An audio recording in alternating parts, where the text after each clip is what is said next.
Merhabalar arkadaşlar. Merhabalar arkadaş olmayanlar. Bizi kim izliyorsa merhabalar diyoruz. Yani hello. Reşat nasılsın? Nasıl gidiyor? İyi misin? Her şey yolunda mı? İyiyim bro, her şey yolunda. Seni gördüm.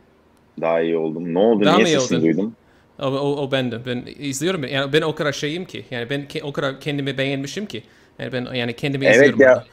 Bir şey söyleyeceğim. Beni rahatsız etme. Şu anda iki tane çok popüler YouTuber canlı yayın yapıyor. Onları izlemek istiyorum. Bir şey yapsana, bir beğensene. Yani Ha doğru, evet. Anında. Ben zaten beğendim. Bak göstereyim sana. Görüyor musun? Ya, tamam. Dur. Bak. Şimdi arkadaşlar siz nasılsınız? Herkes iyi mi? Herkes burada mı? Burada şimdi 31 kişi var. Umarım daha çok kişi gelir. Biz bugün ne yapacağız abi? Ne yapacağız? Bir söyler misin? Anlat bana. Biz bugün ne mi yapacağız? Asla daha önce yapmadığımız bir şey yapacağız arkadaşlar. Aynen öyle. Phrasal verbs. We will talk about phrasal verbs, how to use them, what they are, and yeah. Yeah man, we're gonna talk about phrasal verbs. So, ben bir şey yazdım. Hikaye olarak biraz saçma sapan bir şey oldu. Biraz işte ilginç bir şey oldu. Ama phrasal verb bir sürü phrasal verb kullanıyor. It uses a ton of different phrasal verbs. And I think it will be great. So, başlayalım mı? Ne diyorsunuz? Başlayalım mı gençler? Dur. Wait a minute. How is everybody? Where are the people from? Like, hani bir audience bir toplansın. Bak şu anda daha bildirimler gidiyor, insanlar geliyor. Bak 90 kişi olduk. İnsanlar daha şu anda yayını like'lıyorlar. Şimdi çok değerli bir şeyimiz var, bir izleyicimiz var. Gökhan diye. Zach, you are changed diyor. Ne demek istiyor? Zach sen değiştin mi? Ne demek istiyorsun? Galiba onu demek istiyorsun. You have changed. Ne yaptım? Yani saçlarımı biraz bıraktım. Benim sevgilim onu seviyor. İşte bence biraz mal gibi duruyor ama o seviyor. O mu? Okay. What are you trying to say, man? What are you going for? He's trying to say that you changed since you're in a relationship right now. It makes you different. You look different. I'm just glowing. I'm just glowing with joy and excitement. Yeah. Umarım izliyor benim sevgilim yani. Bir şey yani. Neyse. Okay. Okay. What does this say? Zach sen İngilizce öğretmeni olsan nasıl bir yol izlerdin? İngilizce öğretmeni olsam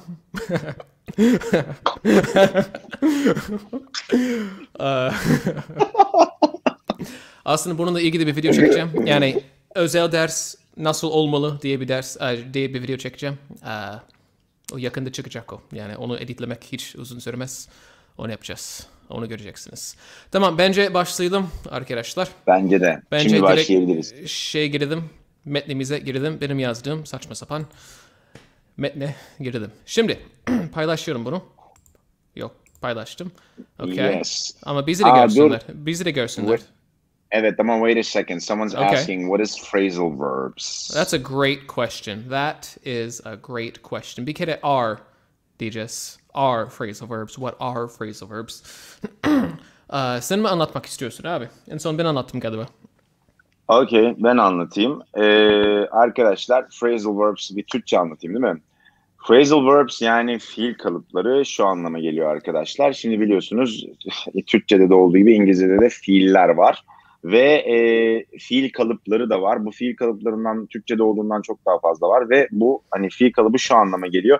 Bir fiil bir edatla birleşirse ve asıl anlamını yitirirse yeni bir anlam gelirse o edatla birleştiğinde bir fiil kalıbı deriz. Örneğin ben hep run ve run into örneğini veririm. Run koşmak demekken into ile birleşirse run into tükenmek anlamına gelir. Dolayısıyla koşmak kelimesinin artık anlamını taşımaz ve bambaşka bir anlama gelir. Bu tarz fiil kalıpları yani phrasal verbs İngilizce'de çok sık kullanılır ve bu nedenle büyük bir önem taşır. Aynen öyle.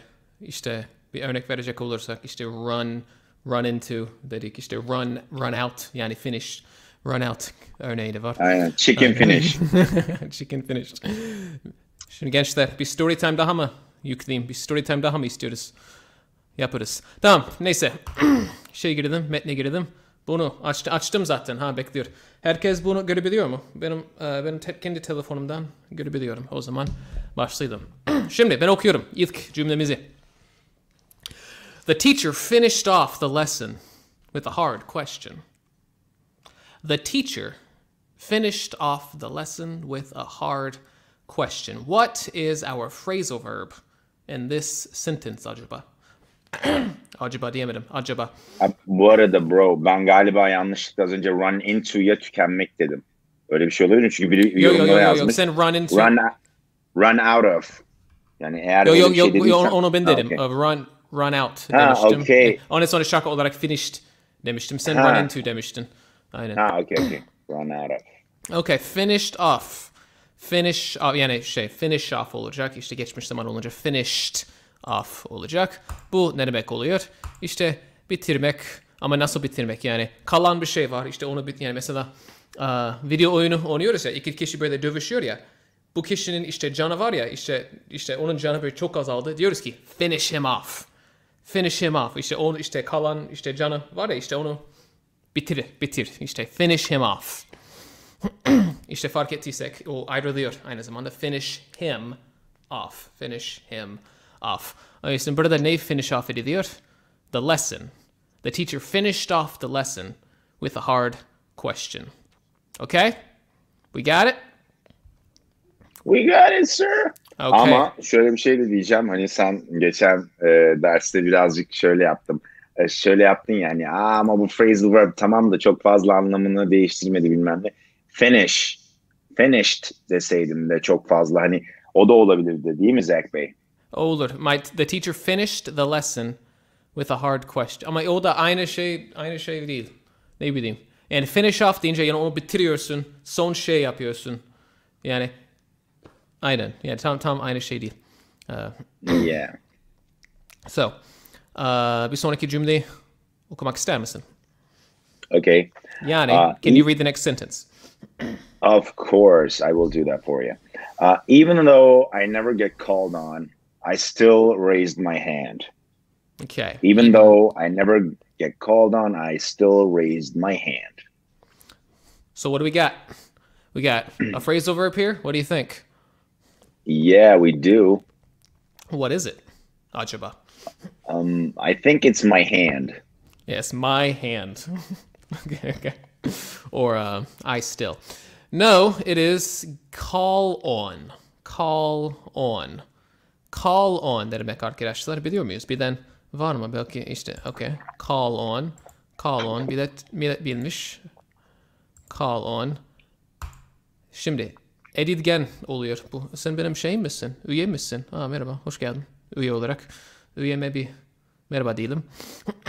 Call Sig on. Benny Alex. Hi. Aynen.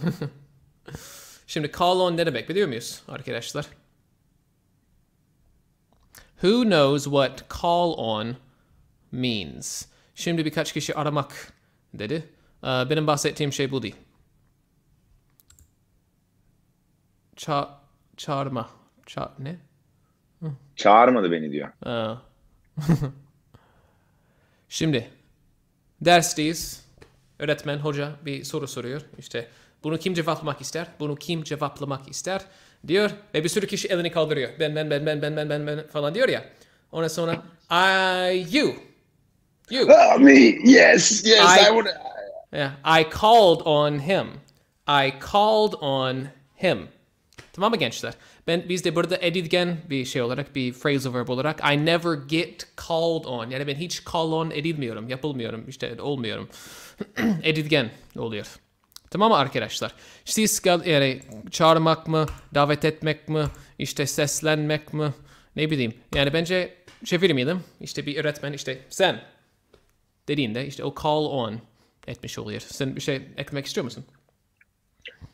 Bu yani call on, yani call on bir kere zaten hani çok fazla şey olabiliyor, hani call hani çok güzel phrasal verb'ler olabiliyor call'la birlikte. O yüzden bunu da vermiş olmamız bence çok güzel. So, öğretmenin seçmesi gibi yani. Evet, seçilmek. Yani her zaman bir öğretmen olmuyor ama yani o çok yani bilindik bir evet, olduğu için. So, even though I never get called on, I still raised my hand. But Orada bir virgül olması lazım. But it turned out that I was the only one with my hand up. But it turned out that I was the only one with my hand up.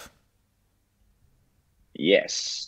Şimdi Umut Bey her zamanki gibi böyle çok zeki, çok böyle akıllı şeyler yazıyor. İşte buna dikkat edelim arkadaşlar. So, what's our phrasal verb here? What is our phrasal verb? Turn out, turned out, turn out. Galiba bunu bir önceki şeyde öğrendik ama turn out, turn out, turn out. Abi turn out nedir? Bir anlatır mısın bana? Turn out arkadaşlar bir şeyin anlatayım mı ki çevirisini mi vereyim? Çevirisi var mı ki? Yani bir nevi var. Yani bir şeyin meydana gelmesi, ortaya çıkması ama birebir değil. Yani birazcık beklenmedik. Yani hepimizin düşünmediği bir şeyin ortaya çıkması gibi bir şey. Okay. Ama ifşa olmak gibi de değil. Yani mesela I was hoping for a red phone, but it turned out to be black. Oldu, aynen. Çok güzel bir örnek. Yani. Oldu. Yeah, that's great. That works. Arkaya dönmek değil. Turned out. Hayır. Oh, turn around. Oh Lord, turn around. Turn around. Oh Lord. Biri soru sormuş Zach, biri şey sormuş. Bak neredeydi az önce gördüm. Point out kelimesini sormuş. Nerede o? Point out. Nefudo. Hocam geçen günlerde bir şey okurken bir kelime gördüm. Ne olduğunu açıklar mısın? Point out. Ben onu bulamadım da. Nefudo. Yes. Point out. For example, I'm reading something. No, let's see. I should. I didn't realize I was talking too loud until it was pointed out to me. That's good. That's good. I didn't realize I was talking too loud until it was pointed out to me. Or you could ask me a question, and I could answer. You could say, Zach, what is it like living in Turkey? Like, first of all, I need to point out that something. I need to point out that I am a foreigner and I don't understand everything. İşte belirtmem gerekiyor ki gibi bir şey olur orada, o durumda, o kontekste. İşte belirtmek, işte bir kişinin görmesini, işte anlamasını sağlamak, ne bileyim. Aynen. İşte herkesin dikkatini işte buna çekmek. Aynen. Gibi bir Bak, şey. bu daha güzel oldu, evet. Okay. So, o zaman bu cümle ne oluyor? It turned out that I was the only one with my hand up. Bu kişi ne diyor? İşte elimi kaldırdım ama yani zaten işte öğretmen işte bana şey yapmayacağını biliyorum. Bir bakıyorum. Abi tek benim elim şey. Ne deniyor? Kaldırılmış mı deniyor? İşte bir tek ben elimi kaldırdım. Yukarıda. Yukarıda. Yani. Bir tek ben elimi kaldırdım. Yani it turned out. Bir bakıyor. Öyleymiş. It turned out that I was the only one with my hand up. With my hand up. Gençler. Okay. Göstermek de olur. Point out için. Okay.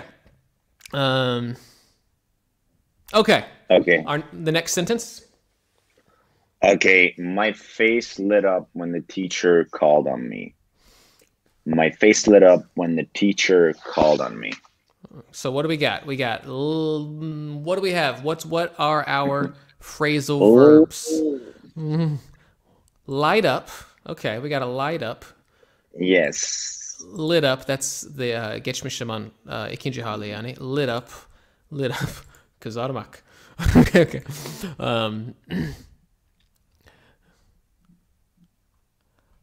Hem de bir tane daha var. Zaten işte öğrettiğim bir şey. İşte called on. My face lit up when the teacher called on me. Yes. İşte elimi kaldırdım. Ondan sonra öğretmen diyor ki, Zach, sen cevapla. Ondan sonra çok mutlu oluyorum. İşte light up. İşte light parlıyorum gibi bir şey oluyor. İşte benim yüzüm o kadar böyle mutlu oluyor ki sanki parlıyorum gibi bir anlama geliyor. Sevinmek gibi. Sevinmek değil. Daha çok görünüşle ilgili bir şey. Yani benim yüzüm, aynen. Yani sanki parlıyorum. Evet, sevinçten parlıyorum da işte parlıyorum. İşte önemli olan o. Aynen öyle. Yani Parlamak da olur. Evet, biri şey yazmış ama. Kızarmak gibi bir şey yazmış. O blush olurdu. Kızarmak değil. O anlamda. Ben kızarmak görünce ben onu o anlamda anlamadım. Oh, blush. I started blushing. No. Blushing. O farklı. No, right? You wouldn't yeah, say that. that's not the same thing. Yeah, that's not the same thing. No. Okay, onu anladık mı arkadaşlar? My face lit up. Yani I was so happy that my face lit up. O kadar sevindim ki işte yüzüm parlamaya başladı gibi bir şey. Yani sevinçten. Yüzüne güler. Ne bileyim. Öyle bir şey mi var? Öyle bir şey var da ama yani. Evet. Tamam, neyse. Yüzüne güller, biz biraz mecaz kullanıyoruz. Fazla kullanıyoruz Türkçe'de de. Güller açmak. Evet, denir öyle de ama bu biraz fazla bence. Light up, light up, light up. Yeah. Yani, bir sonraki cümlemiz I had already figured out the answer in my head. Bu çok uzun oldu, dur. Okay, hepsini okuyacağım. Ondan sonra tek tek gidelim. I had already figured out the answer in my head. Or so I thought. And was ready to show off in front of the whole class. I had already figured out the answer in my head. Or so I thought. And was ready to show off in front of the whole class. Ne diyoruz arkadaşlar? İlk, what is our first phrasal verb in this sentence? Figured out, figure out, figure out, çözmek, çözmek gibi, anlamak gibi, bulmak gibi. İşte bir soru var. İşte onun şeyini, onu çözdük yani. Figure out, çözmek. Her zaman çözmek olmuyor ama Reşat nereye gitti? Tamam, Reşat bize küsmüş. Neyse, biz devam edelim arkadaşlar. O geri gelir. Aynen, çözmek gibi bir şey. İşte işte bu. Çoktan çözmüştüm. Yani siz Türkçe'de yani kafamın içinde diyor musunuz bilmiyorum ama yani biz onu diyoruz. Yani bir şey yazmadım. İşte bir hesap makinesini falan kullanmadım. Yani bir tek kafamda işte hesapladım. İşte biz in my head diyoruz. Tamam. Ondan sonra our next phrasal verb. What is our next phrasal verb in that sentence? Bundan sonraki phrasal verbimiz nedir? Arkadaşımızın interneti düşmüş.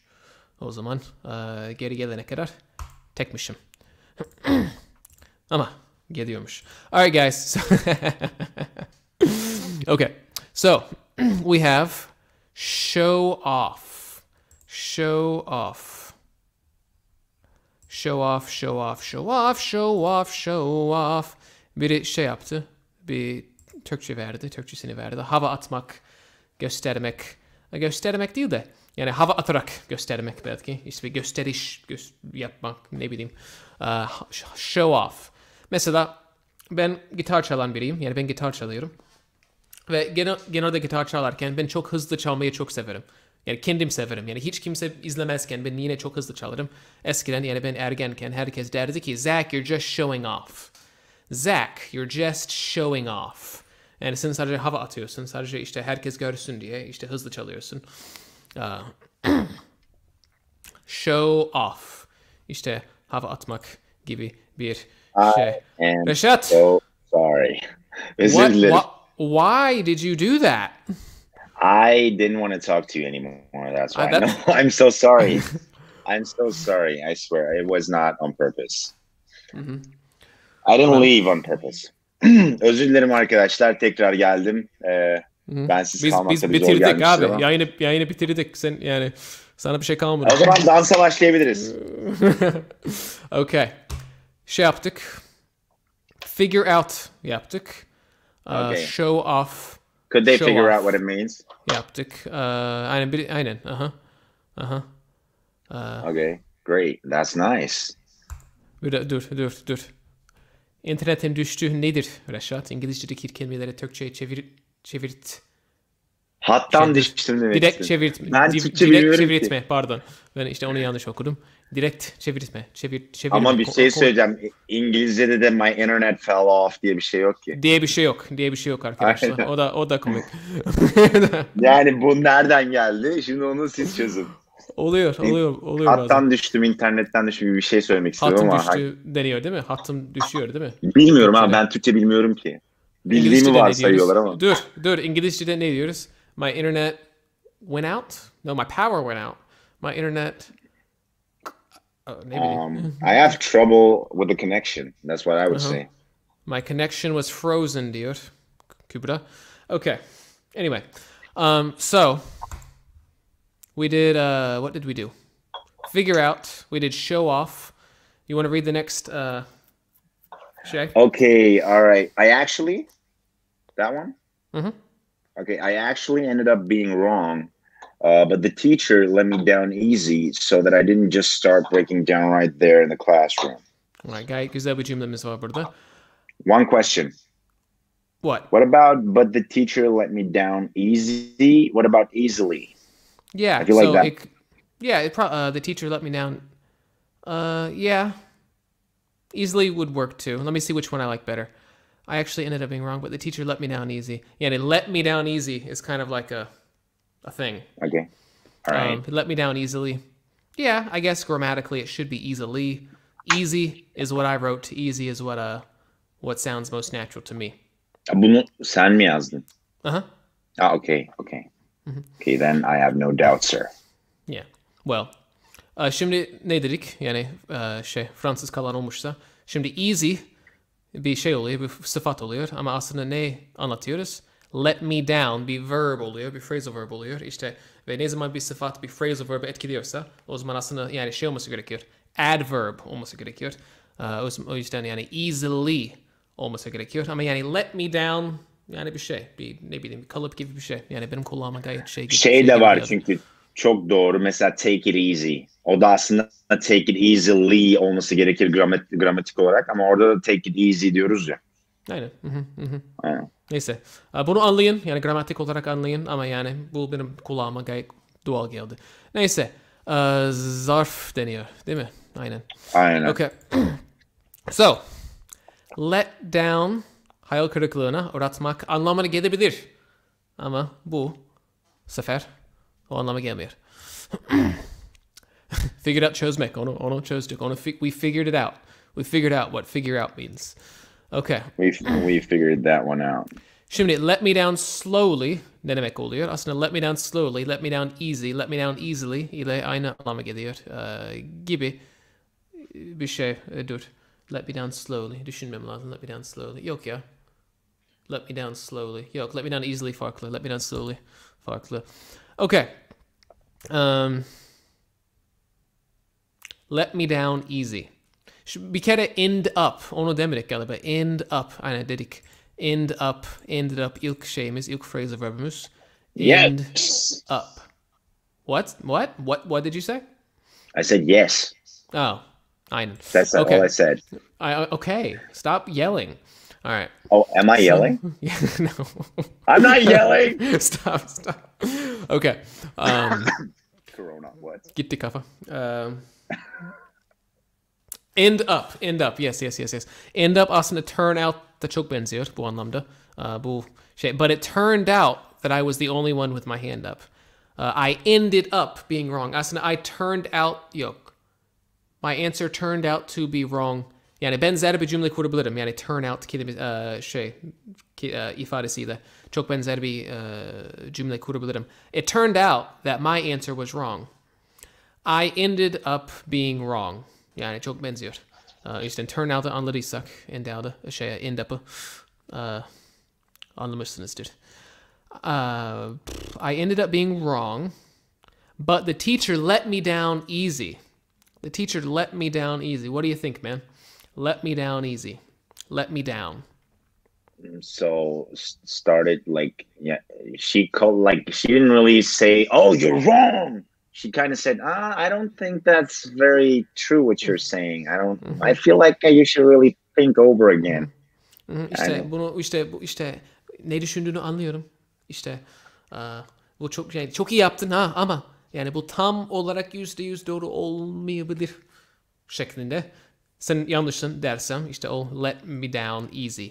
She let him down or she let me down easy. The teacher let me down easy. Anladık mı? Burada bir soru geldi. Benim bir üyemden. O yüzden bir bakalım ne diyor. I actually ended up being wrong in this particular sentence. Can we rephrase it as follows? As the following. Can we rephrase it as follows? Can we like the following? Like this. Can we rephrase it like this? I actually turned out to be wrong. I actually turned out to be wrong. I actually ended up being wrong. I actually turned out to be wrong. Olur. Yeah, I think we can do that. I actually turned out to be wrong. Nedense ben onu söylerken az önce yani my answer actually turned out to be wrong dedim. O biraz daha doğal geldi benim kulağıma. Ama yani bu da iyiymiş. Yani bu da olur. Bu cümlede oluyor ama yine de ikisinin yani turn out ve end up'ın arasında yine de bir fark var. Yani eğer o fark var mı diye soruyorsa evet ama bu cümlede ikisi de aynı geliyor kulağa. En azından bana. Aynen öyle. Bir de ne diyorduk?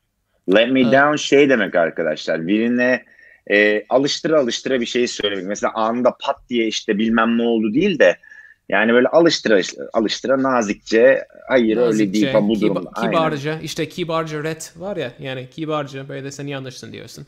Ya da sen yanlış yaptın ya da işte bu çok iyi olmadı falan gibi bir şey diyoruz. Let me down easy. Let me down easily de olur.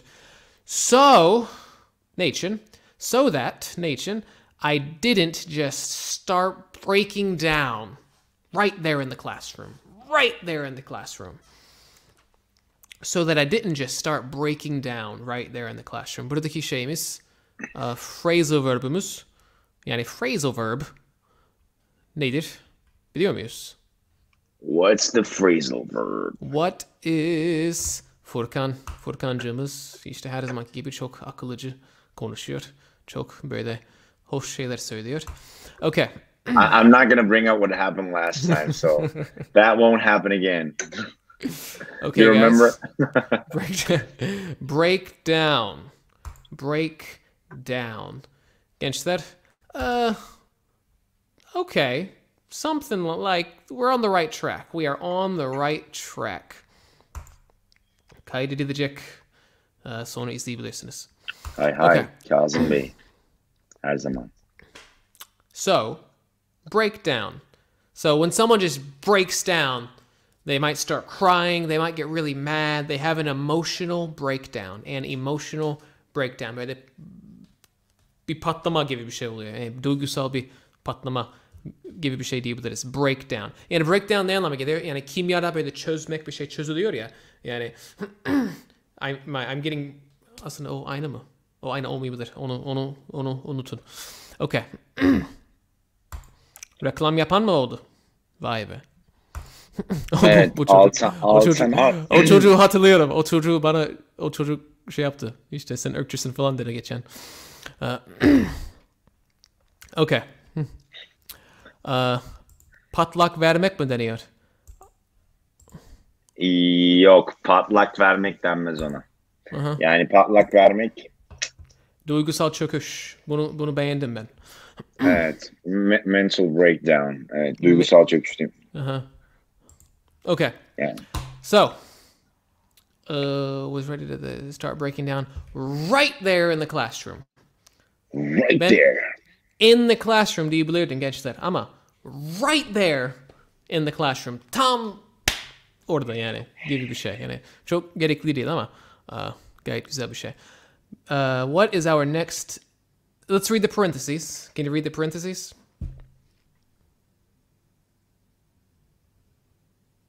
Duyuyor musun beni? Dondun mu? I'm having trouble with the connection. Okay, şimdi duyuyoruz ama yüzün hareket etmiyor. Okay, neyse. Sıkıntı bende mi? Evet. Neyse. Gençler. Galiba bende ya. Sorun sende değil bende. Tamam neyse. You know that? It's not you, it's me. Hani, it's not you, it's me. Aynen, it's not you, it's me. Onu biliyor muyuz arkadaşlar? İşte biri işte yani sevgililer böyle ayrılırken bir tanesi diğerine der ki it's not you, it's me. It's not you, it's me. Yani sıkıntı sende değil de bende. Yani sıkıntı derken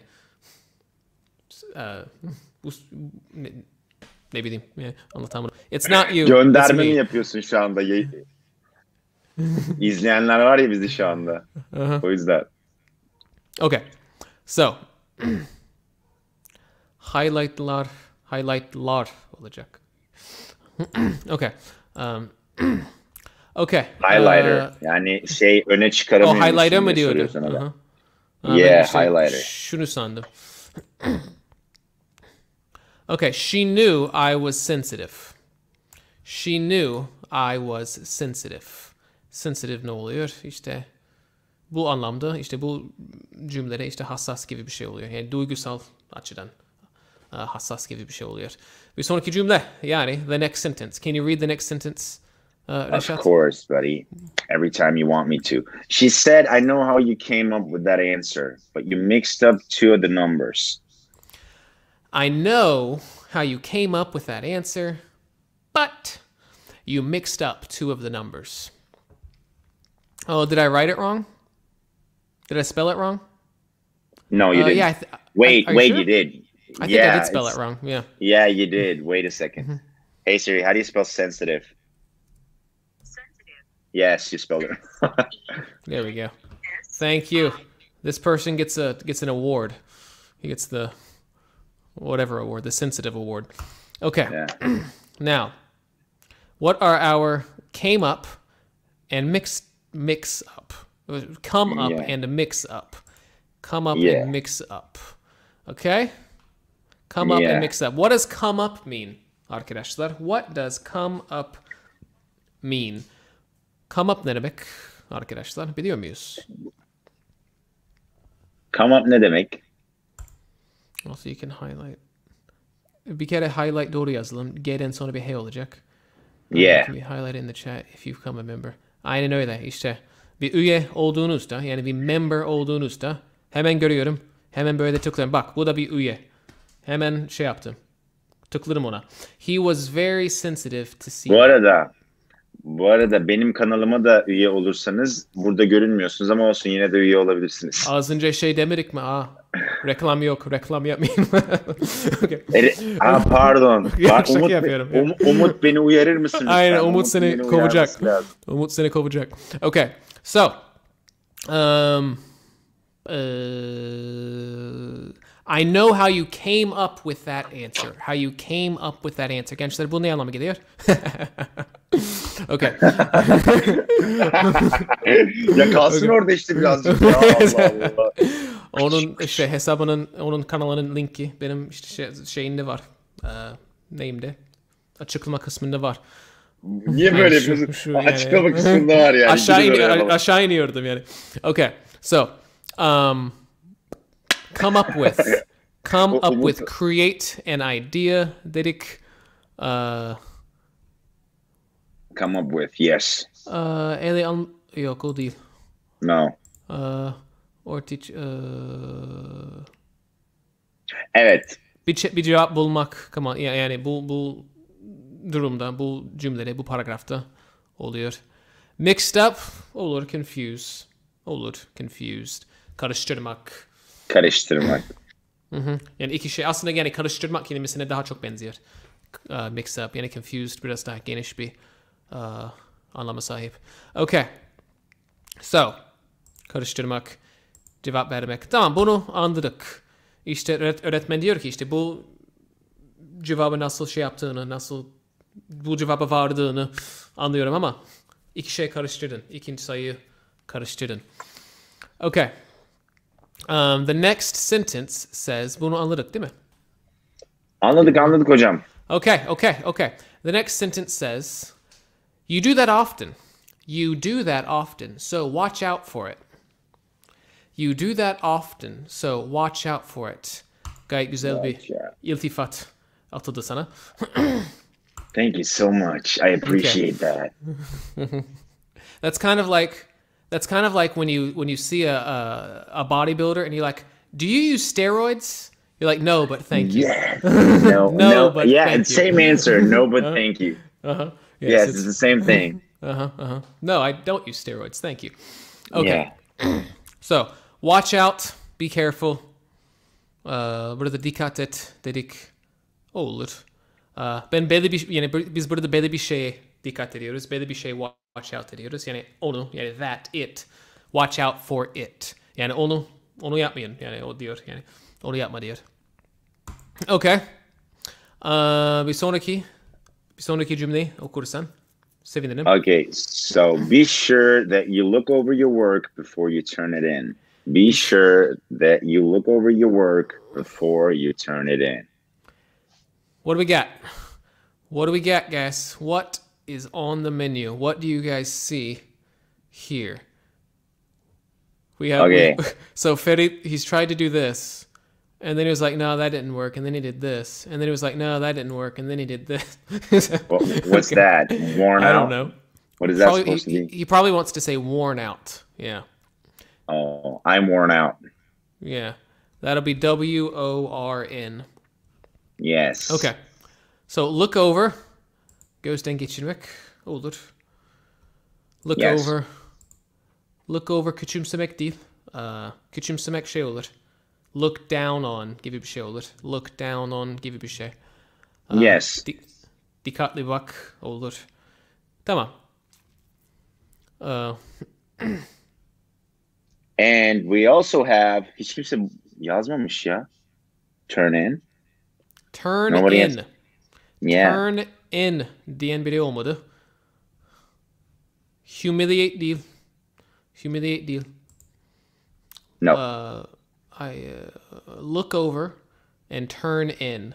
Look over and turn in. Look over biraz daha gezdir gibime. Aynen öyle.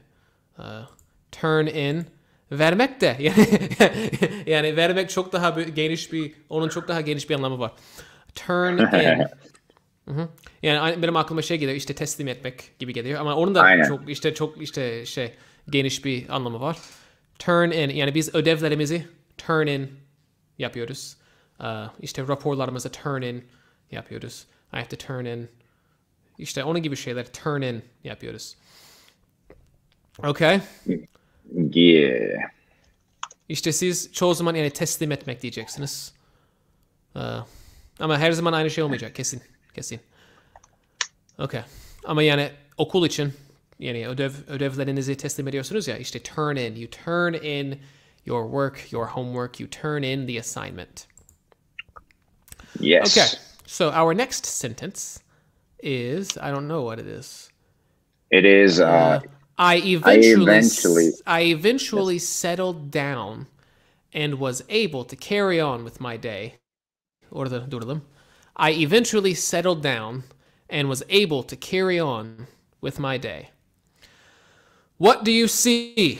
Arkadaşlar ben Çinli çocuklara böyle 6 yaşında böyle 7 yaşında işte Çinli çocuklara öğretiyorum. Diyorum ki what do you see? Bunu yapıyorum. Ondan sonra I see this falan yapıyorlar. What do you see? Arkadaşlar, what do you see? What are our phrasal verbs here? We have carry on, settle down, carry on, settle down, carry on. Tamam, anladık. Okay. Settle down. Okay. Yerleşmek anlamına gelebilir. Gelmeyebilir. Yes. Ama. But if I say I had a rough day and I'm really like, I feel weird and I need to settle down. I was, it was a rough day. It was pretty stressy and I need to settle down. Right. So you can use it when you're angry. So down, you're going down. So if you're angry, you need to settle down. If you're sad, maybe like crying, you're like really crying, you need to settle down. Settle down. Do we understand? I think they do. Biri şey yazdı. Ne yazdı? Yatışmak. Yeah, okay. Aynen. Sakinleşmek. Evet. Olur. I see dead people. Olmaz. Oh no. You should go see a psychiatrist or something. Okay. Now carry on. Go on anlamına gelmeyebilir. Go on, carry on. Yok. Hep aynı mı oluyor? Go on, carry on. I carried on with I went on with my day. So, aynı olabilir. Emin değilim. Ama en azından çok benziyorlar. Zek, Dillendim ve Çilem Akar should make a video together. We would love it. That will happen. We'll see. We'll see what happens. Sakinleşmek, durulmak mı deniyor? Durulmak. Onu hiç duymadım. Evet olur. Durulmak. Okay. O yüzden ne diyoruz? I eventually settled down. Abi eventually ne demek? Eventually, yes. Yani biz şey deriz eninde sonunda. Yani sonunda. Ya sonunda olmayabilir ama yani bu yani bu hikayenin sonunda olmuyor bu yani. Yani ama zaman geçiyor. Zamanın geçmesi gerekiyor. Zamanın işte geçmesini gerektiren bir süreç, bir şey oluyor. Ben de anlatamadım ama eventually sonunda biraz zaman geçtikten sonra I settled down, I calmed down and was able to carry on with my day. Carry on with my day. Biz zaten dedik go on gibi bir şey. Yeah. Go on, devam etmek gibi bir şey. Kimse bir şey demiyor. Tamam, neyse. It's like finally. Finally would be like at the end. I eventually settled down. I eventually settled down. I finally settled down. But yeah, finally, they're similar. They're similar. Finally sounds like you're expecting it to happen. Like finally that happened, or finally I did this, or it's like you're waiting for it to happen, right? Well, yeah. Like so here we could be. You're waiting for yourself to calm down, for yourself. Yeah. To settle down. Anyways. Yeah. By the way, anyways is by most standards grammatically incorrect. It's supposed to be anyway, but everybody says anyways. I say that a lot. I know that, but I don't know why I say anyways, but I say it like in America everybody says it. It's not a big deal.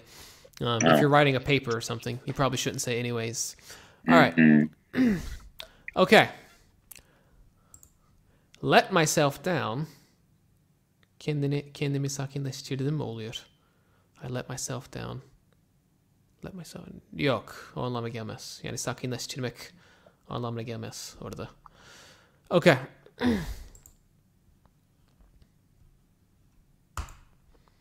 Furkancığımız sizi dövüyor. Ben sadece Umut'u şey zannediyordum ya. Umut'u yok, benim tayfam çok.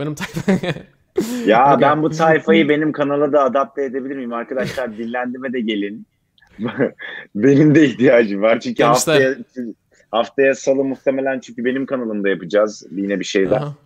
Ama artık phrasal verbs'leri tükettik yani bu videoda gerçekten son demleri. Artık gerçekten aranızda herhangi biri bu phrasal verb'leri kullanamıyorsa gerçekten yani arkadaşlar pes. O kadar anlattık ki. Okay. So, settle down, carry on. Yani ben günüme devam ettim. Normal hiçbir şey olmamış gibi. Böyle günüme devam edebilirdim. Gibi bir anlama geliyor burada. I was able to, yani devam edebildim aslında. Yes. Okay. Ondan sonra,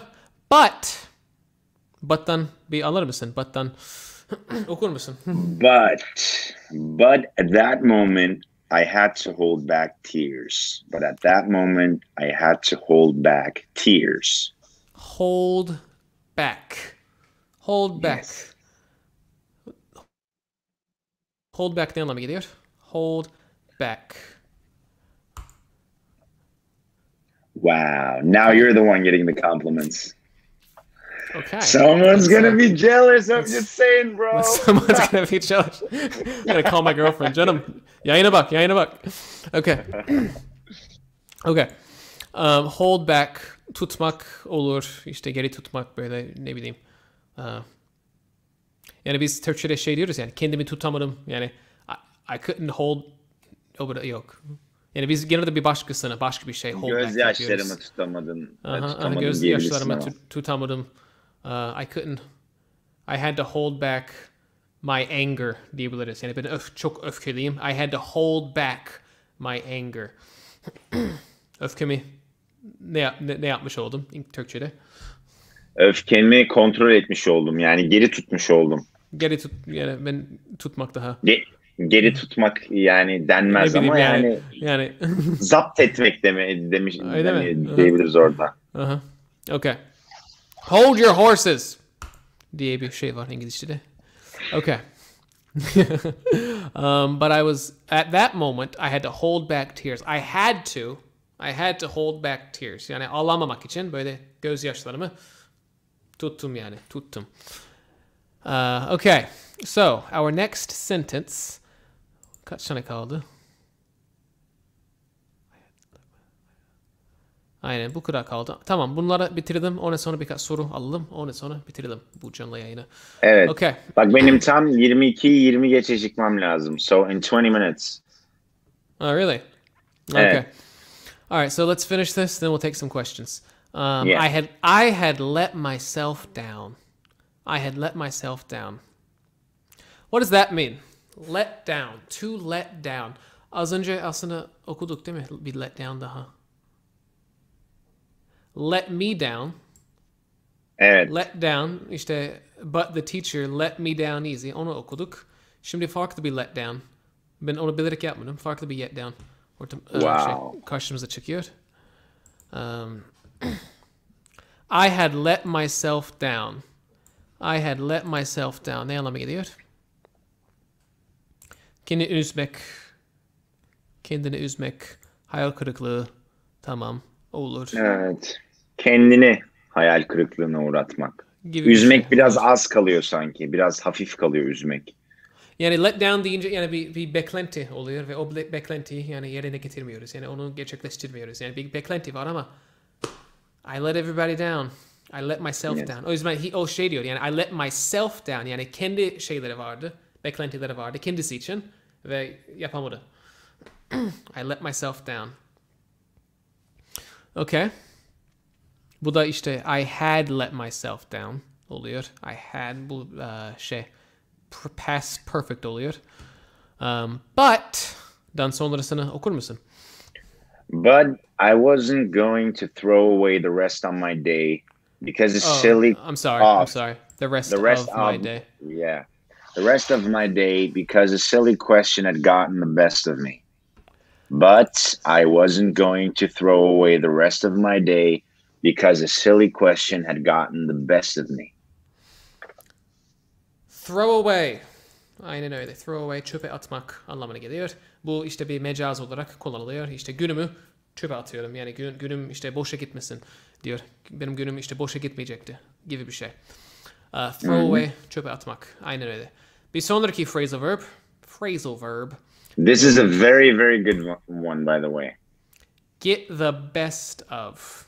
Yes. Get the best of. You won't get the best of me. I won't get the best of you. Falan. İşte the question had gotten the best of me. Ne diyoruz buna? Gençler bunun anlamını biliyor muyuz? Is it? Can we say like kind of like defeat? I don't know. Gotten the best of me. It's not the same as defeat because you would use defeat in like a war setting. You know, this country defeated this country. It wouldn't be got the best of them. Oh yeah. But İşte yenmek, galip gelmek. Okay. Gotten the best of me. What does that mean? You got the best of me. Yani beni bu sefer benden üstün çıktın gibi bir şey yani. Bu sefer beni yendin. İşte bu gibi bir şey aklıma geliyor. Evet. Yani evet. Bunu anlıyorum. İşte anlayan anlamayanlar varsa. The best of you. The best of you. The Foo Fighters. The Foo Fighters diye bir müzik grubu var. Onların işte gitarcı veya şeyci, şarkıcısı yani söyleyen kişi. Onun ismi Dave Grohl oluyor ve onların bir şarkısı var. The best of you. Is someone getting the best of you? Is someone getting the best? Şeklinde. Is someone getting the best of you? Bunu anladık mı? Arkadaşlar, Zek'in çok iyi gitar çaldığını biliyor muydunuz? Çok iyi çalıyor. Tam da öyle. Yani just like that. Just like that. But with a guitar in his hand. Zach, try to explain in English. Well, I tried. So So I got the best of you. That means I outsmarted you. I had the upper hand. I won this round. Something like that. Şarkı söylerim. Zamanımız kalırsa. Silly ne demek? Okay. All right. All right. So Chicken translation. I had let myself down, but I wasn't going to throw away the rest of my day because a silly question had gotten the best of me. Bu gayet güzel bir cümle. Bunu anlıyorsak yani bu gayet güzel. Okay. Dave Grohl Nirvana'nın batırıcısıydı. Ondan sonra işte öldü. İşte neydi ismi? Kurt Cobain ölünce işte Dave Grohl farklı bir müzik grubu kurdu. The Foo Fighters diye. O yüzden yani hem bir grubun batırıcısıydı hem de işte bir grubun işte gitarcısıydı. Okay. So. Yok, bak, someone, your member texted something. He said, he asked a question and that's not it. No. A silly question had gotten the best of me. The best of me sanki içimi kemiriyor. Hayır. Kemiriyordu gibi değil. Yok yani. Değil. Yani bu sefer bu soru yani benden üstün çıktı. Yani beni yendi gibi bir şey yani. Hı-hı. Aşırı ciddi bir şey değil. Yani aşırı yani böyle bir savaş için kullanılmaz bu. Yani bu ülke, this country got the best of this country biraz garip geliyor. Bir şey söyleyeceğim sana. Do you know what that F means? Everybody's texting it on Instagram and I don't get it. Someone's just posting F and then they get like a bunch of likes and I'm like, what the fuck is that? Oh, sorry for the cuss word. We got an F. Sorry for the F word. What is that? Sorry, I have no idea. Umut Bey. Fill us in. Fill us in. Yeah. Okay. Fill us in. Fill in ne demek? Genelde yani doldurmak gibi bir şey oluyor. Genelde yani formlarda böyle dolduruyorsun ya işte fill in. Ora. Yine aslında şöyle boşluk için fill in deriz ama form için fill out deriz. Yes. Yanlış anlamayın. So fill in the blank. Fill in the blank. İşte boşluğu doldur. Ama aynı zamanda işte bir mecaz olarak işte bizim kafamızdaki boşluğu doldurun. Yani fill us in. Yani biz bunu anlamak istiyoruz. Yani fill us in. Yes. Give me the deets, bro. Give me the deets. Bu fe nedir? Help us out. Oh, it means rip. F to pay respect for those who died. Rest in peace. But why F? Like why F? Why not like R for RIP or something? When in games we pressed F to interact with in. Okay, that's crazy and cool. Totally. I'm not. Well, thank you for explaining. Thank you for the explanation. Okay, let me bring this down a little bit. Let me do this. Bam. Okay, so I calmed down, got in my car, backed out of the parking space, and headed off for work. Wow. So I calmed down. So many phrasal verbs. I calmed down, got in my car, backed out of the parking space, and headed off for work. Ne görüyorsunuz? What do you see? Çocuklar. What do you see? Sakinleştim. Yok, nereye gitti o? Sakinleştim. Tamam, onu çözdük. Alright. Evet. Got in my car. O çok phrasal verb gibi değil ama. Backed out. I backed out. Onu biliyorsunuz. Tamam, caymak anlamına gelebilir ama burada caymak anlamına gelmiyor. Mesela bir şey için söz veriyorum. Bunu yapacağım diye. I promise that I will do XYZ. I promise I will do this. Ondan sonra işte 15 dakika kala ya ben gelemeyeceğim. Yeah. I backed out. Aslında yani 15 dakika kala olması gerekmiyor. Yani bir hafta önce de olur. Bir hafta öncesinde de olur. I backed out. Ama burada o anlama gelmiyor.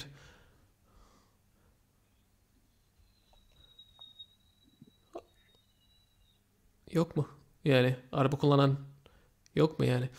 İşte. Backed out. İşte arabanı park ediyorsun. Ondan sonra ne yapıyorsun? Dönüyorsun. Back out yapıyorsun. Geri giriyorsun yani.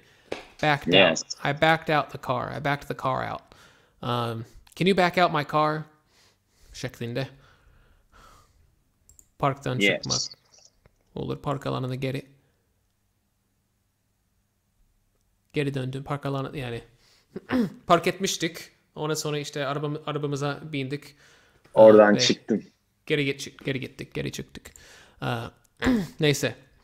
Backed out of the parking space and headed off for work. Headed off for work. Amerika'da çok kişi yani lisedeyken çalışmaya başlar. Çok kişi değil de yani birçok kişi. I backed out of the parking space. Hem de genelde liseli insanların yani öğrencilerin bir arabası oluyor. Orada arabalar daha ucuz oluyor. I backed out of the parking space and headed off for work.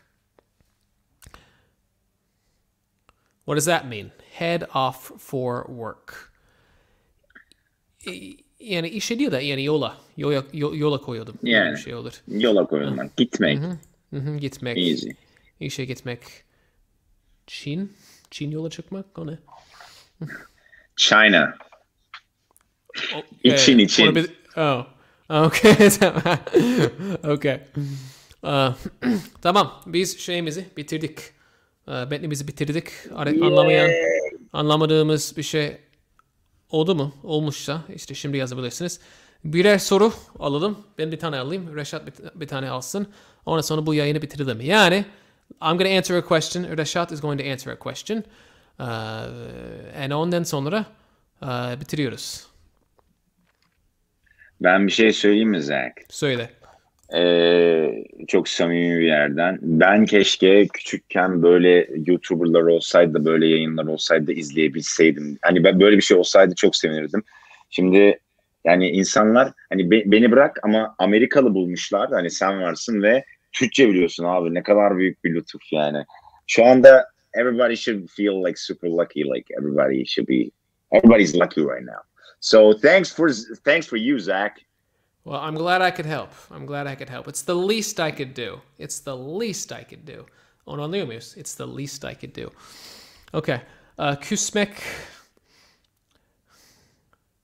ve ergen İngiliz dilinde ne deriz? Şimdi benim işte kısa bir hikayem var. Bir ara birkaç arkadaşla görüşüyorduk. İşte hem yabancılar vardı hem de Türkler vardı. İşte Türklerden bir tanesi dedi ki küsmek ne demek? Yani bana geldi küsmek ne demek? Ben bilmiyordum. İşte yeni gelmiştim Türkiye'ye. Başka yani yabancı bir arkadaşa gittim. Abi küsmek ne demek? O da ya dur. O da başka bir kişiye sordu. İşte küsmek ne demek? O da dur. Bilmiyorum. İşte bir kişi telefonuna yazıyor. Bir kişi bir başkasını arıyor. Bir kişi işte sözlüğe bakıyor. Bir kişi böyle bir toplantı yaptık. Sence falan yaptık. 5 dakika geçti. Ondan sonra bizde yok dedik yani. Toplantıdan sonra. Yani güzel bir şey bulamadık yani. Güzel bir çeviri bulamadık onun için. Küsmek için. Okay. Let's look at the questions. Vay be, şey yok. Soru ama yok. şey diyebiliriz yine. Yani ben sana küstüm. En yakın şey mesela şu olabilir. I'm mad at you. Olur. Yani ama hani yani. Okay. Wow, bir anda çok yakınlaştım, kendimden soğudum. İşte şeyin gibi, abone sayın gibi böyle aniden böyle büyüdü değil mi? Böyle. Okay. So. Az önce daha yakındık ya, daha güzel değil miydi? Böyle mi? Evet, böyle daha güzel. Böyle mi kalalım? Alright, so. Evet, millet yakışıklılığını görsün.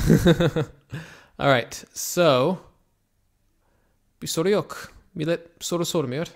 167 kişi bizi izliyor. Soru soran yok yani. O zaman ne yapalım? Olsun, biz birbirimizi eğlendiririz ya. Ben sabaha kadar konuşurum burada seninle. Mesela en sevdiğin renk? En sevdiğim renk ne olsun? Ne What's your favorite color?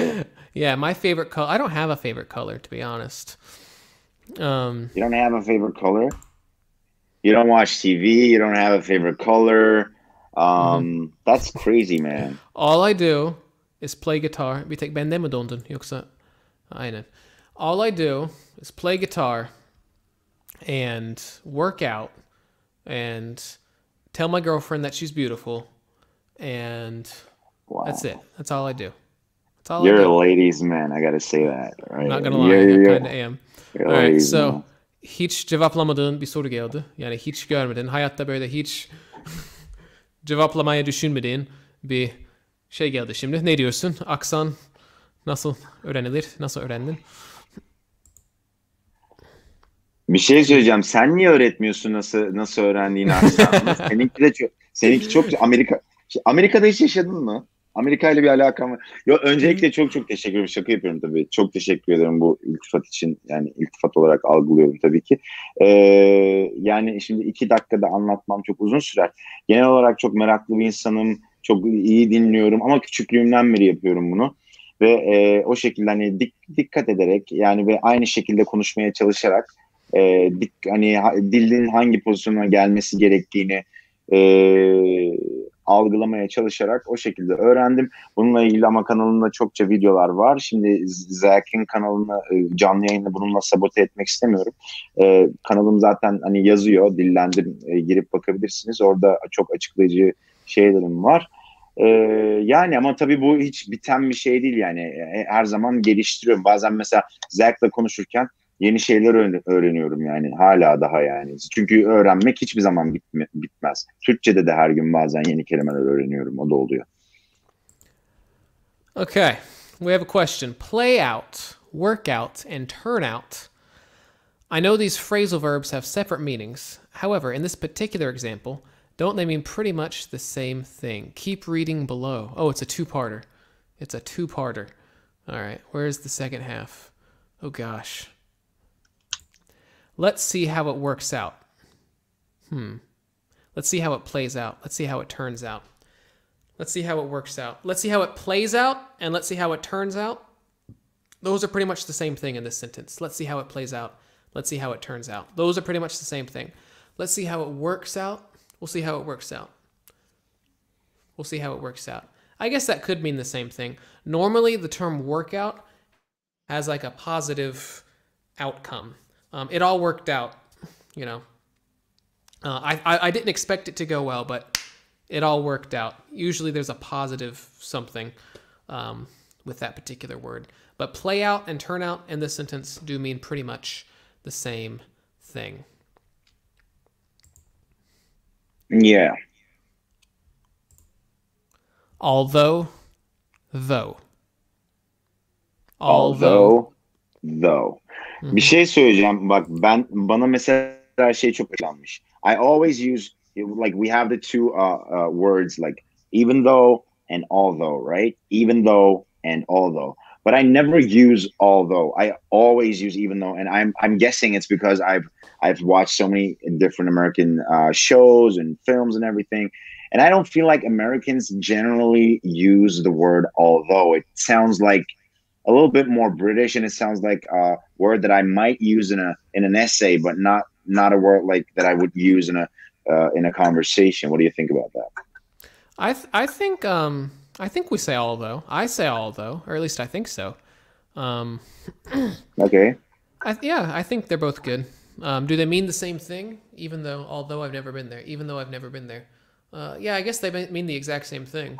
They do, but I feel like even though is a little bit more common in America. That's what I felt like. Maybe I'm just, you know. Oh, I don't know. I use it. They both sound good to me. Headed off for work yet, and then headed off, headed to the demedim. Burada the demedim. The work diye bir şey yok zaten. Yani iş yerine gidiyorsan o zaman olmaz. Aynen, genellikle iş yerinden bahsediyorsun. I headed off for work. I headed to work olur. Yani off olmadan ama the da olmayacak. I headed to work diyebiliriz.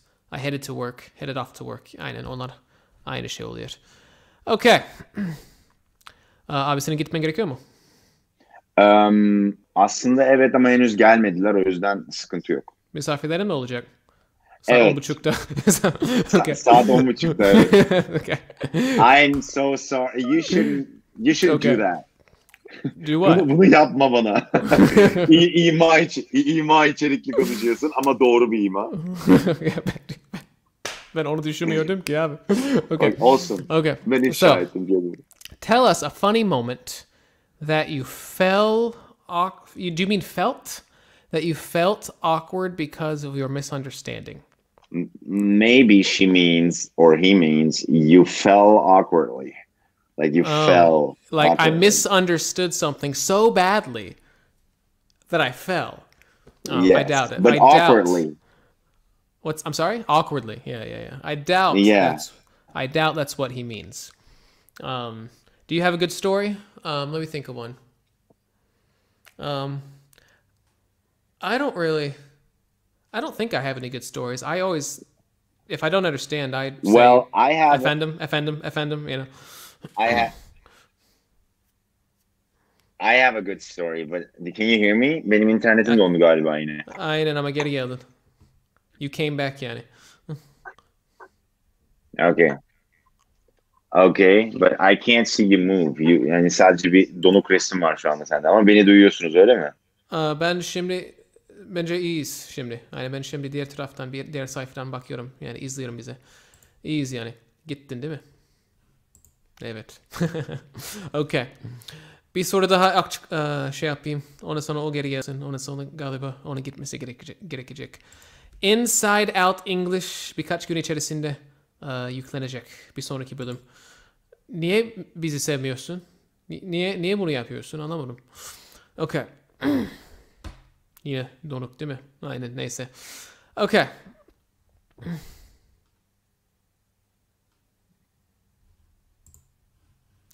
Zek en sıkıntılı şey kaçıncı demek. Yok onun için ne yapabiliriz?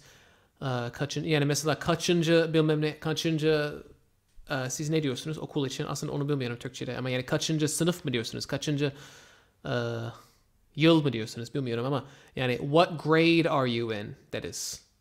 Onun için. What grade are you in? Yani kaçıncı yani farklı bir şekilde anlatmak gerekiyor. Çünkü kaçıncı kelimesi yok bizde.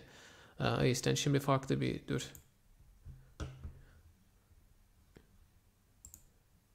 Üç kişi olduk. Şimdi 2 kişi olduk. Sesimiz geliyor mu? Bizi duyuyor musun?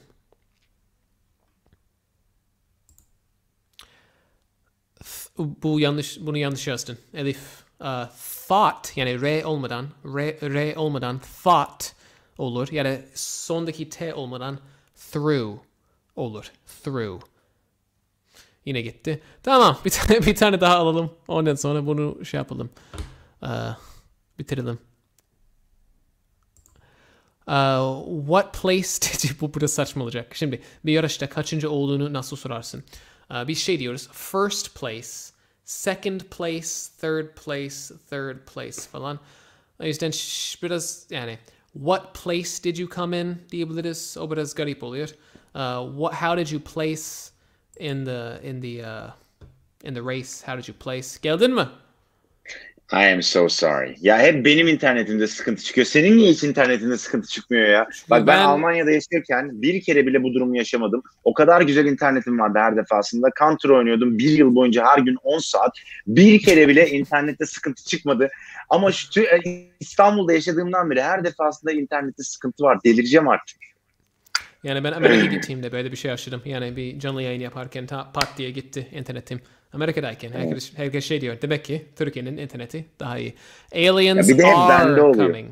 Aliens are coming arkadaşlar. But what if her dog's name is Aliens and she's trying to say her dog is coming, then she can say Aliens is coming. In that case, yes. But in that case, Aliens is not çoğul. It would be tekil. Okay. Some Türk problems. Okay. Which place diyebilir miyiz? Which place... Yani o yetmez. Yani which place did you come in? How did you place? Falan gibi bir şey olması gerekiyor. Okay. Expose serisi. Ama beni expose. Beni Dillendim expose by Zach. O güzel olmaz mı? Böyle saçma sapan şeyler söyleyeyim. Reşat'ta bugün bir farklılık var. Bana farklılık var diyorlar. Mesela bugün bir videoda paylaştım. İşte anlatıyorum böyle.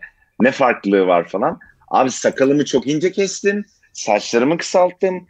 Yani 6 yaş falan küçüldüm yani. 26 yaşındayım normalde. İnsanlar 20 yaşında falan zannediyorum. I made up a sentence. Would you mind checking it for me? Mind the cobblestones. Cobble. I think it's cobble with a C. Cobble. Yeah. Mind the cobblestones. Bu arada yani biliyorsunuz farklı dillerde hayvanlar farklı şeyler yapıyor, farklı sesler yapıyor. İşte Amerika'da işte köpekler rough diyor. Türkiye'de yine hav falan diyorlar. Hindiler yani Turkey yani Hindiler gobble diyor. Belki onu bilmeyenler vardır. Gobble. İşte yani işte bizim şeyimiz var ya işte Şükran günü işte Türkiye'nin yani Hindi'nin işte yendiği İşte gobble gobble gobble. İşte onu çok sık duyacaksınız. İşte Kasım ayında. Okay. Mind the cobblestones while walking up this really steep street. Nokta. Büyük ye. You wouldn't like the idea of tumbling backwards down the street. Gayet güzel. I like it. I like it. Mind the cobblestones while walking up this really steep street. You wouldn't like the idea of tumbling backwards down the street. Yeah, so we just need a period. It's two sentences. It's two different sentences. Yes. What are you doing? What are you doing?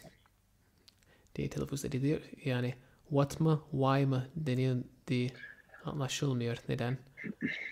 Onunla ilgili ben güzel bir cevap vereyim mi? Ver. Şimdi tabii... Şimdi verme mi diyeceğim? Yani hayır mı diyeceğim şimdi? Hayır. Yok, saçma bir cevap ver. Saçma bir cevap ver. Kaliteli olmasın. Yok. Okay. İnsanları aşağılamayalım tabii ki yani hani ben neyse. Şimdi aslında tabii ki what are you doing ya da yani bazı insanlar mesela İngilizler what are you doing falan derler. Amerika'da da çok what are you doing ya da o R sesi bile çıkmaz. What are you doing? What are you doing? Bu da sadece senin ya da genel olarak İngilizceyi küçüklükten beri öğrenmemiş olmandan, beynindeki ana dil filtrenden ötürü duymadığın bir şey. Bu kadar. Başka hiçbir şey değil. Adam tabii ki de orada what are you doing diyor ama senin kulağına öyle gelmiyor. Çünkü yeterince duymamışsın, yeterince maruz kalmamışsın dile. Bu sebepten ötürü öyle bir algı var. Biraz daha maruz kalırsan, biraz daha sık dinlersen, insanların nasıl telaffuz ettiğini kale alırsan bu duyun gelişecektir. Bu filtre biraz daha azalacaktır. Bu şekilde duyma egzersizleri yaparak bunu geliştirebilirsin. Kesinlikle. Hem de şöyle bir olay var. Biz bir dil ve yeni ifadeler, yeni kelimeler, yeni işte cümle yapıları falan öğrendikçe mevcut olan işte bildiğimiz şeyler yükseliyor, işte artıyor. O yüzden bir şey duyduğumuzda işte geldin mi senin misafirlerin? Evet. They just arrived, okay. So are you leaving? I gotta run. Yeah, I gotta run. I'm sorry. Well, we'll say bye to you. I'll finish this okay. and then. Arkadaşlar, appreciate us. I appreciate you. Kendinize çok iyi bakın. Öpüyorum. Kusura bakmayın ilk defa erkenden çıkmam gerekiyor ama arkadaşlarım geldi. Hepinizi çok seviyorum. Zach, you're doing a great job. I love you, buddy. You too, bro. Hadi love bakalım. you too, bro. Take it easy. Hadi bye. Arkadaşlar ben şunu diyeceğim. Ondan sonra birkaç soru daha alayım. Ondan sonra bitiririz bu yayını. Diyecektim ki yani mesela biri bana işte görüşürüz diyecek. Ama yani görüşürüz demiyor. Görüşürüz gibi bir şey diyor. Böyle çok saçma sapan bir şey diyor. Ben yine onu anlıyorum. Neden? Çünkü görüşürüz diye bir kelimenin olduğunun farkındayım. Yani mesela biri what are you doing? What are you doing? Gibi bir şey derse ben hemen anlarım. Neden? Çünkü what are you doing diye bir şeyin işte varlığından haberim var. O yüzden dil öğrendikçe işte mevcut olan işte olabileceği şeyleri öğreniyoruz. İşte ve bu şeyleri anlamak biraz daha kolay oluyor. Mesela başka bir örnek vereyim. Ne bileyim. Lucky you. Nedense bu aklıma geldi. Şimdi işte biri işte çok birinin böyle çok şanslı olduğunu söylemek istiyorsak.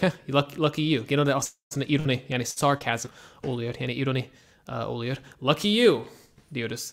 Ama işte bunu bilmeyen, işte bunu hiç duymamış ya da hiç okumamış bir kişi lucky you duyduğunda tam anlamayabilir. Ama bunun yani lucky you diye bir şeyin olduğunu bilsen aslında hemen anlayabilirsin. O yüzden gittikçe bu şeyleri anlamak biraz daha kolay oluyor. Bir soru daha alalım. Ondan sonra bitiriyoruz.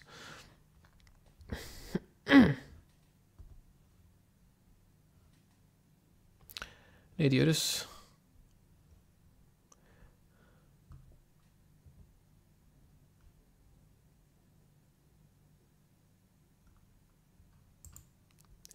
Hocam Türkçe'de de öyle zaten görüşeceğim diye yazılıyor. Uzun bir kelime. O yüzden görüşeceğim şeklinde okuyoruz. Tamam olur. Yani bir kişi görüşeceğim yani dediğinde biz onu anlıyoruz. Neden? Çünkü aslında görüşeceğim diye bir şeyin olduğunu biliyoruz. Okay.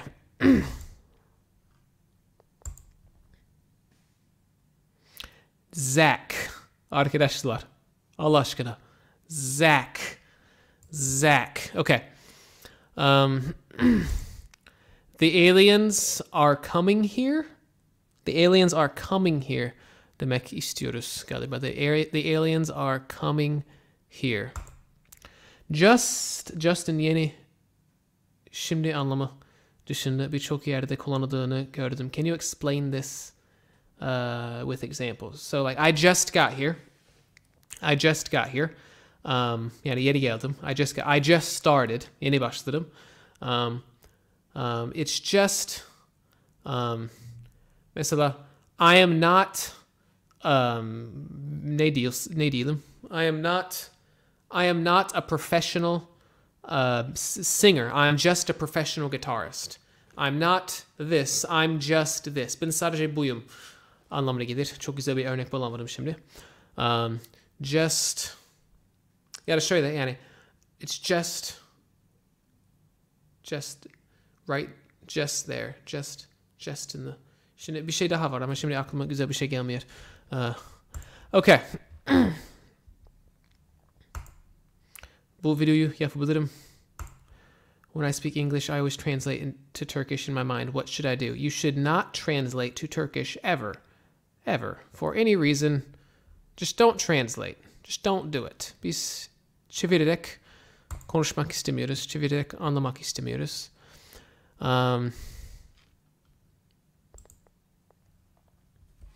I have you covered. Aynı zamanda I got you covered. I've got you covered olabilir. I hear this set phrase often times on TV channels, and I know what it means. I just want to know if we can use it in a future tense like this. I'll have you covered. Yeah, you can do that. I'll have you covered. O zaman got, yeah, so you can't use got in the future. I will have got you. Oh, you can't do that. But yeah, I'll have you covered. You can say that. Absolutely. Okay. Bu çok istenirse yapabilirim. Okay.